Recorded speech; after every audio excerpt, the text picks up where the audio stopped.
சாசன வரலாற்றில் பல்வேறு முக்கியமான நிகழ்வுகளுக்கு மூல காரணமாக அமைந்த துருத்து பௌர்ணமி தினம் என்றாகும்.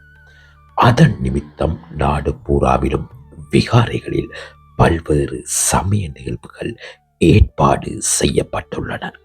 புத்த பெருமான் உருவில் தனவுவில் துன்போ ஜட்டிலரை முதன்மையாக கொண்ட 1000 ஜட்டிலர்களை வதைத்த பின்னர் முதல் தடவையாக இலங்கைக்கு வருகை தந்தது இன்றைய தினத்திலே ஆகும்.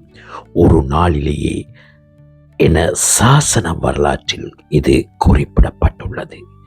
இயக்கர்களை வதைத்தல் மற்றும் கேசதாதுவை பேழையில் வைத்து வரலாற்று சிறப்பு மிக்க மையங்கனை தாது கோபுரத்தை நிறுவியமையும் துருத்து பௌர்ணமி தினத்திலேயே இவைகள் அனைத்துமே இடம்பெற்றுள்ளது.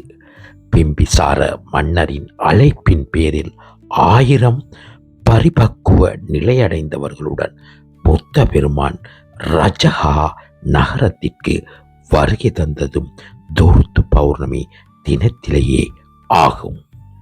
புண்ணிய ஏற்கை கிரியை முறையை அங்கீகரித்தல் மற்றும் ஸ்ரீசங்கபோ குமாரனை மையங்கனி தாது கோபுரத்திற்கு அருகில் ராஜ அபிஷேகம் செய்தமையும் துருத்தி பௌர்ணமி தினத்துடன் சம்பந்தப்பட்ட நிகழ்வுகளில் மிகவும் ஒரு முக்கியமான நிகழ்வாக இவை திகழ்கின்றன. எமது சேனலை சப்ஸ்கிரைப் செய்ய